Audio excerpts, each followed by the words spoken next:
Hello students, welcome to EPG Pathshala. I am Anup Kumar Kapoor from Department of Anthropology, University of Delhi. Today we are going to talk on the module Ground Realities of Implementation of Welfare Programs from the paper Tribal Culture of India. The optics are the students will be able to identify various welfare programs. The student will also be able to understand constitutional safeguards for backward classes of India. They will also be able to explain the various articles concerned with welfare of the tribal people. Students will be able to discuss realities in the implementation of constitutional welfare programs. Now, first we take the Indian state is a welfare state because it performs certain positive functions, it upholds democratic values, and it has accepted a mixed economy. However, this view is not shared by the Marxist theory of the state. According to this view, the state is a special organ in the historical evolution of mankind. It is born from the division of society into classes and would wither away with the disappearing of the classes. The state is an instrument in the hands of the hives and they use it for maintaining their dominance, and the state would not exist if the class domination disappeared. Thus, state is a representative class institution. It is a bourgeois institution. Alternative to this oppressive bourgeois state is the proletarian state.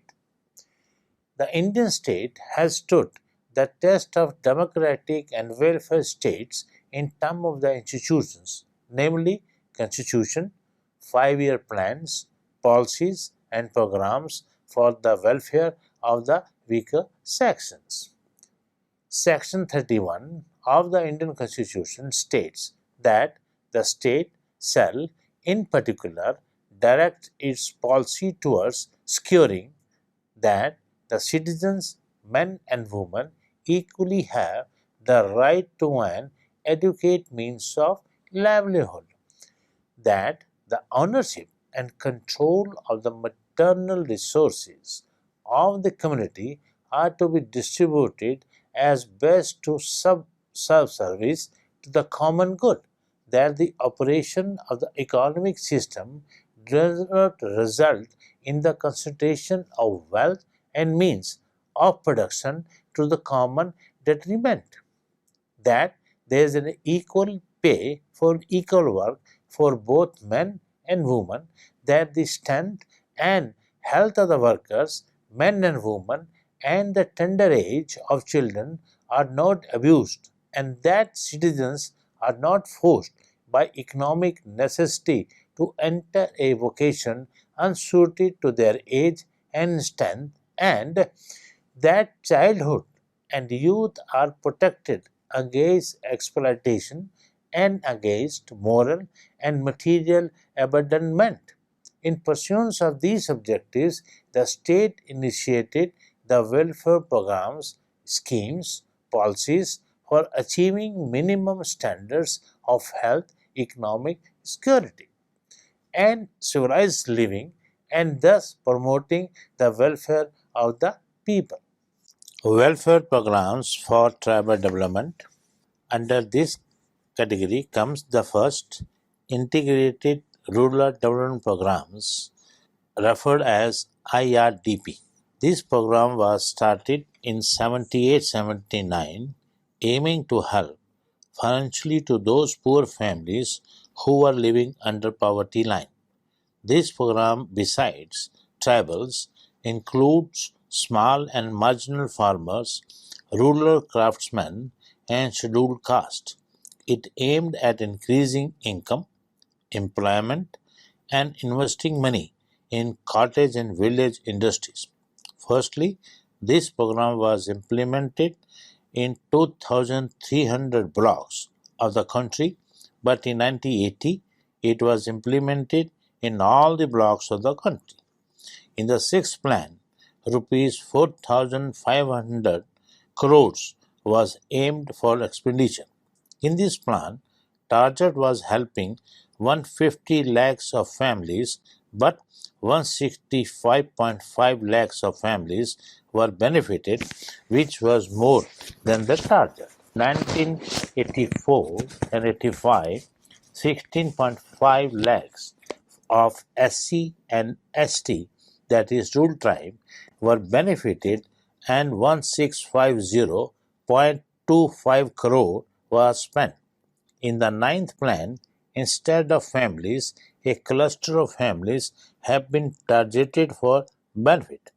On the block level, it is implemented by the District Rural Development Agency, known as DRDA. In its implementation, there are many organization and administration drawbacks which are being reduced. The second is National Rural Employment Program, known as NREP. This program started in 1980 in the form of central government planning. Its expenditure between center and state is based on ratio of 50-50. Its main objective is to generate employment to weaker section of the society. This program aims at creating productive employment opportunities, creation of permanent community assets, and improving nutrition status of rural poor families. This program is for rural tribes. The minimum wages are given partially in cash and partially in the form of grain. In the sixth plan, rupees 1,819 crore was spent. Third is National Rural Landless Employment Guaranteed Program, referred as NRLEGP. This program was started in 83-84. It aimed at generating employment at least one person to the landless rural families and strengthening rural infrastructure for period development of the economy. In sixth plan, it aimed at expanding rupees 600 crores.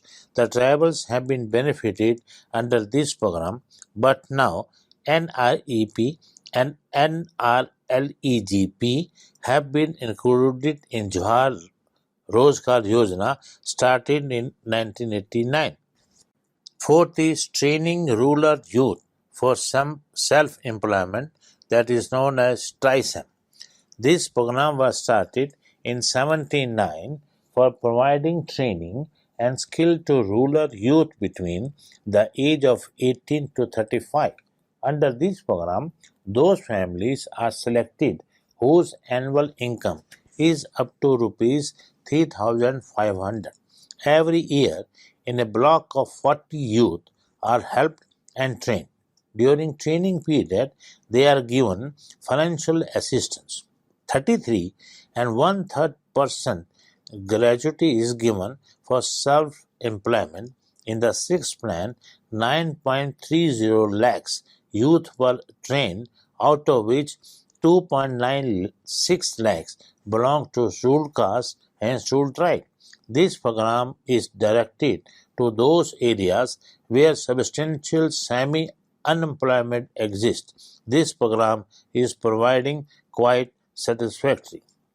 Then fifth is large-scale agricultural multi-purpose societies, referred as LAMPS, LAMPS. These societies were set up in sixth plan for providing financial help to the tribals to eliminate the middlemen and moneylenders. These societies give economic benefit directly to tribal population. Promotion of tribal crafts and family-based programs for helping these groups are formulated and then implemented. The special central assistance in seventh plan was rupees 756 crores.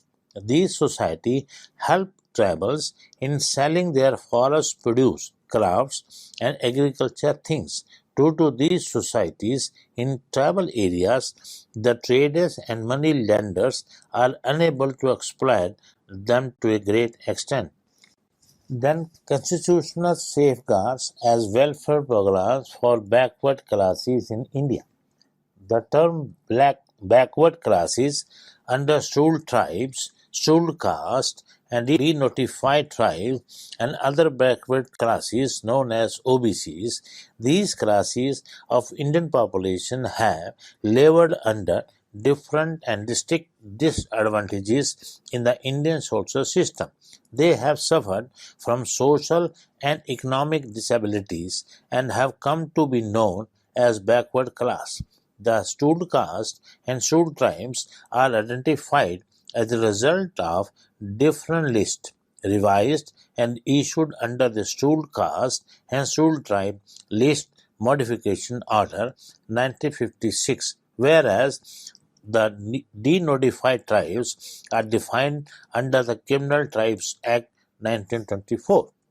It has been fully realized that special arrangements would have to be made for them in order to bring them to a position of equality with other citizens. The Constitution of India therefore provides protection and safeguards for scheduled caste, scheduled tribes, and OBCs either specifically or by way of promoting general rights of citizens with an objective of promoting their educational and economic interest and of removing certain special disparities they were subject to. The various special welfare provisions made in the Constitution of India with regard to tribal development are known as constitutional safeguards. These safeguards may be classified into three broad types: protective safeguards, political safeguards, and development safeguards. Protective safeguards are meant for protecting the tribal populations with regard to education, employment, economy, social injustice, forced labor, and administration of specified area. The political safeguards are concerned with reservation of seats for tribes in parliament and state legislations, appointment of a minister in charge of tribal welfare in certain states where the tribes are in considerable numbers, and special provisions in respect to Nagaland, Assam, and Manipur. The developmental safeguards are meant for promoting the educational and economic interests of the tribal peoples, for providing free legal aid to the tribal people, and for giving grants from central government to the states for welfare of the tribal people and raising the levels of administration of scheduled areas.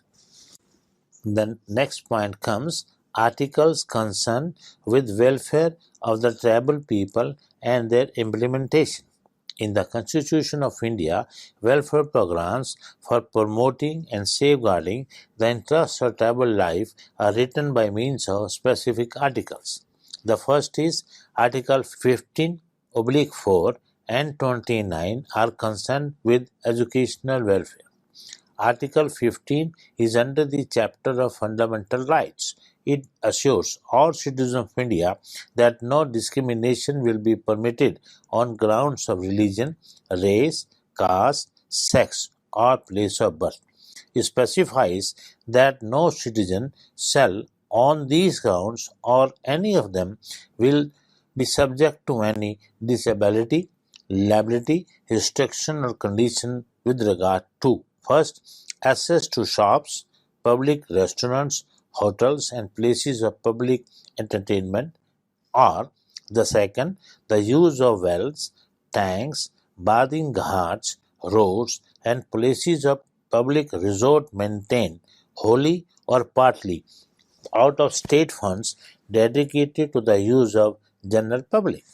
This article acquired significance because the tribal people have been in the past discriminating against on grounds of religion, race, and place of birth. Article 15, Clause 4 empowers the state to make any special provision for the advancement of any socially and educationally backward classes of citizens or for scheduled castes and the scheduled tribes.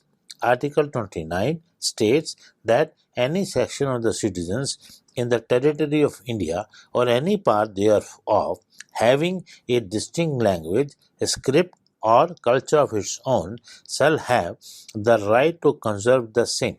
It protects the cultural and educational rights of the minorities. This provision also acquires special significance when applied to the tribal people who constitute one of the important cultural minorities of India. Then comes Article 16, Class 4, 320, Class 4, and 335 are concerned with employment welfare. Article 16 provides for equality of opportunities for all citizens in matters relating to employment or appointment to any office under the state. It further provides that no citizen shall, on grounds only of religion, race, caste, sex, descent, place of birth, residence, or any of their be eligible for or discriminated against in respect of any employment or office under the state. This article assures equality of opportunity to all citizens, including their tribes, in matters of employment with government. Article 16, Class 4 lays down that the state shall have the power to make any provision for the reservation of appointments of post in favor of any backward class citizens, which, in the opinion of the state, is not adequately represented in the service under the state. The scheduled caste and the scheduled tribe constitute the most important categories of backward classes of citizens for the purpose of these safeguards.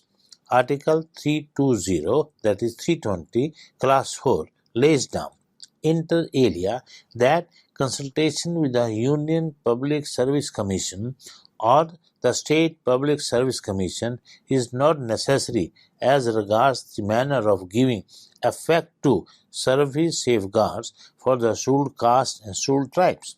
Article 335, that is 335, states that the claims of the members of the scheduled caste and scheduled tribes shall be taken into consideration consistently with the maintenance of efficiency of administration in the making of appointments to services and posts in connection with the affairs of the union or of a state. It assures that scheduled caste and scheduled tribe will be given special attention while filling in posts in the service. Articles 17 and 25 are concerned with the social welfare. Article 17 related to untouchability and its practice in any form. It emphasizes that enforcement of any disability arising out of untouchability is an offense punishable in accordance with the law. Article 25 relates to freedom of conscience and practice and propagation of religion. However, it says the state has the power to enforce any existing law or make any law providing for of Hindu religious institution of a public character to all classes and sections of Hindus. Thus, this lecture will give the right to freedom of religion to all, including the tribal people of India. Article 19 is concerned with the economic welfare. Article 19 protects certain rights of all citizens of the country. Clause 1 of this article grants freedom of speech, expression, residence, acquisition, and disposal of property, practice of a profession, free association, and free movement. Clause 5 of this article, however, states that these rights shall not affect the operation of any existing law insofar as it imposes or prevents the state from making conferred by the Clause 1 either in the interest of the general public or for the protection of the interest of any scheduled tribe. This provision prevents the lands of a tribal from passing into the hands of a non-tribal in the ruled areas and also exercises control over operation of money lenders in those areas. Then comes Article 23 is concerned with the abolition of forced labor. Article 23 prohibits traffic in human beings and forced labor, and any contravention of this provision is an offense punishable in accordance with the law. However, the state has the power to impose compulsory service for public purposes, and in imposing such services, the state shall not make any discrimination on grounds of religion, race, caste, or class, or any of them. Article 46 is concerned with the protection from social injustice and all forms of exploitation. Article 46 lays down that the state shall promote with special care the educational and economic interest of the weaker section of the people, and in particular the scheduled castes and the scheduled tribes, and shall protect them from social injustice and all form of exploitation. Then comes Article 244 and 339, that is 339, are concerned with the administration of ruled and tribal areas. Article 244 states that the provisions of 5th schedule shall apply to the administration and control of the scheduled areas and scheduled tribes in any state other than Assam, while the provisions of the 6th schedule shall apply to the administration of tribal areas in the state of Assam. Article 339 states control of the Union over the administration of scheduled areas and the welfare of the scheduled tribes. Relevance of the 5th and the 6th schedule of the Constitution and the implementation. Article 342 of the Indian Constitution reads: the first, the President may, with respect to any state or union territory, and where it is a state, after consultation with the governor thereof, by public notification, specify the tribes or tribal communities or parts of or groups within tribes or tribal communities which shall for the purpose of this constitution be deemed to be scheduled tribes in relation to that state or union territory as the case may be.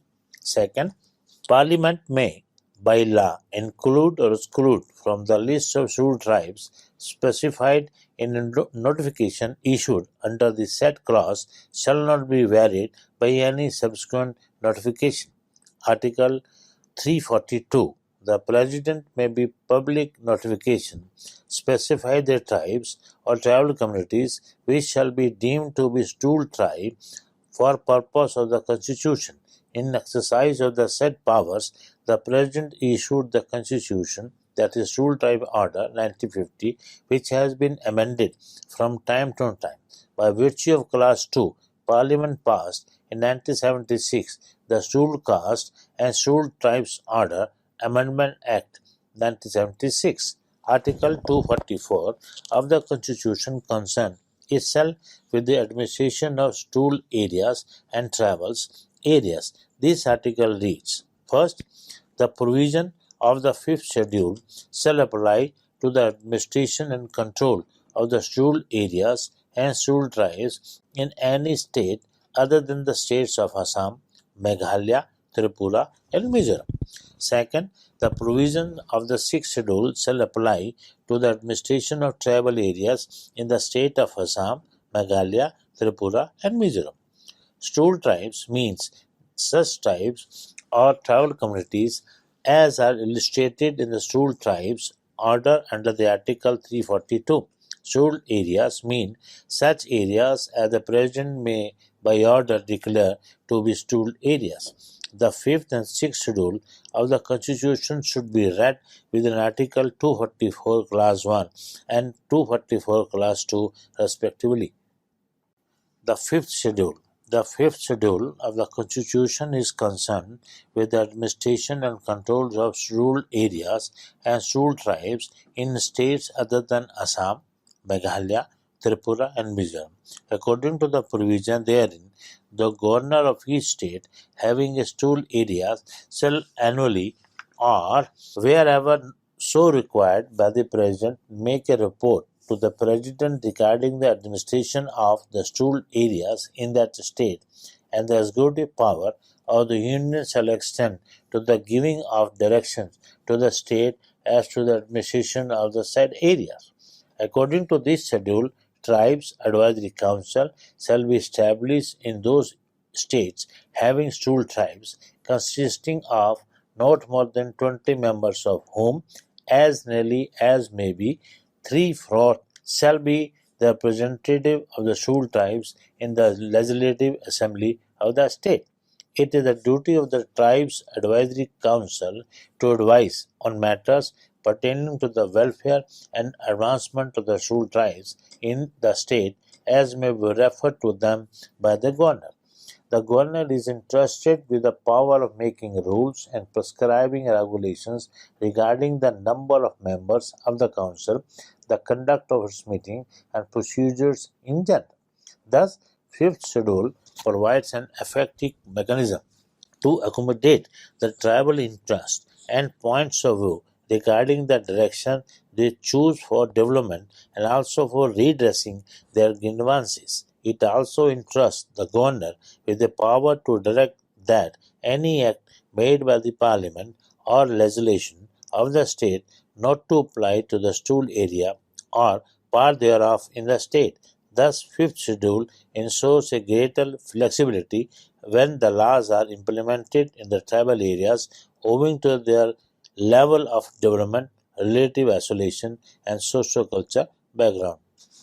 The sixth schedule of the Constitution relates to the provisions as to the administration of tribal areas in the states of Assam, Meghalaya, Tripura, and Mizoram. Sixth schedule of the Constitution provides for the mechanism of decentralized power and administrative structure for effective administration of tribal areas. It provides for autonomous district councils and autonomous regional councils constituted by the regulations of the governor. The sixth schedule gives power to the district and regional councils to make laws pertaining to first, the allotment, occupation, or use, or the setting apart of land other than any land which is reserved forest for the purpose of agriculture or grazing, or for residential or other non agricultural purposes, or for any other purposes likely to promote the interest of the inhabitants of any village or town.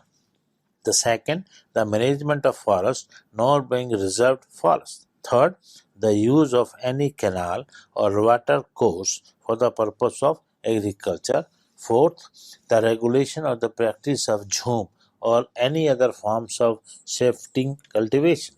Fifth, the establishment of village or town communities or councils and their powers. Sixth, any other matter relating to village or town administration, including village or town police and public health and sanitation. 7. The appointment of or succession of chiefs or headmen. 8. Inheritance of property. Ninth, marriage and divorce. And finally, 10th is the social customs. Thus, Constitution has realized the importance of acknowledge the socio-economic and cultural background of these very isolated and primitive tribes and has provided for an element of flexibility and decentralization regarding any laws applicable to and affecting their institutions. The implementation, that is Article 244 and 244 Clause A under Part 10 of the Constitution provide for administration of rural areas and tribal areas. Under the Constitution, the terms rural areas and tribal areas have definite connotations. The rural areas are governed by the provisions contained in the fifth schedule. These may also be called the fifth schedule areas. The tribal areas are governed by the provision of sixth schedule. Realities in the implementation of constitutional welfare programs. The Constitution envisages a comprehensive and well-designed scheme of action for tribal protection and development. The governor of a state having scheduled areas has been given regulation making power for development of scheduled tribes and good administration of scheduled areas in consultation with the Tribal Advisory Council. Tribal Advisory Council is required to keep the President informed of the tribal situation in the state by submitting annual report. In order to protect the tribal interests, the governor has been given power to exclude the application of any law or part thereof made by the parliament or the state legislation. These vast powers vested in the governor by the fifth schedule are limited by Article 163, which says that the governor will be aided and advised by the Council of Ministers in the exercise of his powers. According to judicial opinion, the governor is bound by the advice of the Council of Ministers in the exercise of powers granted to him under the fifth schedule. Thus, it is the responsibility of the state government to make effective use of the provisions in the fifth schedule.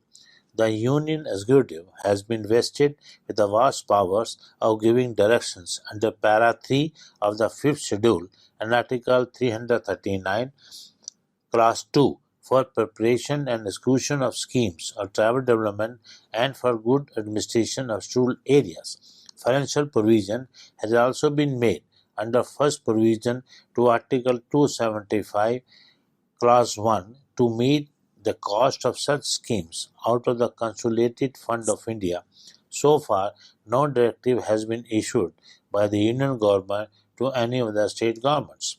The Union government's persuasive approach with the state governments regarding the measures to be taken for the protection and the development of the tribals has not been very effective. The provisions contained in the fifth schedule have virtually remained non-operational. Land continues to pass out of the tribes to non-tribes. Money lenders continue to exploit them by charging exorbitant rates of interest. Prescribed minimum wages are yet to be enforced in tribal areas. Conditions of migrant tribal labor, particularly women, continues to be vulnerable. The special central assistance is released to the state government in a ritual way without any area specific or people specific scheme. In fact, it is critical gap filler in the planned efforts of the state government and should be utilized for schemes which are undertaken by the state government with the prior approval of the union government. The Tribal Subplan strategy, launched in 17 states and 2 union territories since the fifth five-year plan as a new package deal for integrated development of tribal areas with specific focus on development of tribal communities, has not been success because of lack of orientation of the administration machinery. The economic assistance given to family-oriented program is inadequate to lift a family above poverty line. No scientific data has been collected about the extent of impact of the programs. In recruitment of services and posts under the Government of India and the states, the scheduled tribes are still underrepresented. Their representation in central government posts and service is below 2% in Group A and B and below 5% in Group C and D, as against 7.5% prescribed for each of these categories. In the wake of development process, there has been heavy influx of outsiders in the tribal areas who have not only grabbed most of the resulting job opportunities but also settled down in those areas and have increased pressure among others on the land resources. The power of imposing restriction on the movement or settlement of outsiders in tribal areas emphasized in Class 5 or Article 19 of the Constitution has never been exercised. As a result, the tribal population in certain tribal majority areas has been reduced to minority. This trend is conspicuous in industrial areas where the tribes face a serious challenge to their existence in general and the culture in particular. Now we summarize this module. The term tribal welfare has been used to cover an all-round development of the tribals as a weaker section of the Indian population. They are in a subsistence stage. Their comparative isolation, living in and around the forest and hilly areas, their simple economy and limited worldviews have placed them in a state of death. The country is full aware of the responsibilities and central and state governments are working to improve the economic, social, political and other conditions of the tribal populations. It is believed that the scheduled castes and tribes have registered little progress in the last 5 to 6 decades. The financial and educational reservations have bestowed little real benefits to these castes. The implementation of various types of development welfare and community development schemes meant for the tribal areas have brought about certain economic and social change in the tribal communities. Now I will give you few examples like Bhotiyas. There are 5 groups of Bhotiyas in Uttarakhand, namely in Pithogarh, Chamoli and Uttarkasi. Then we take PTG, primitive tribal groups, for example, Rajis, same from Uttarakhand. Then we have Thalus and Boksas, again from Uttarakhand. Then we take Mundas, Santhals, and other tribal groups from West Bengal. We also take the example of Dodias from Gujarat. They are very good tribal groups and they are flourishing very nicely. Then we take the example from Rajasthan, Minas, Bhils, and there are some other tribal groups from Rajasthan. The impact of development programs is going very good on their socio-economic development. Then we take the example of Siddhis of Gujarat or Siddhis of Andhra Pradesh. Then we take, now here I will give you another example. For example, there are 5 tribal groups from Andaman Nicobar Island. For example, Angis, Jarvas, Sentinelese, right? Now, for example, till date, we have not been able to make contact with the Sentinelese or Jarvas. There are few anthropologists who have been to Jarvas, but their problem, the language problem, is the main barrier for their development, right? So, there are certain other tribal groups from Central India, South India, East India, West India, and North India. There are 8 scheduled tribes in Jammu Kashmir. They are not so developed as the other social scientists think, but because of these development programs, welfare programs, they are going to develop very soon. Thank you.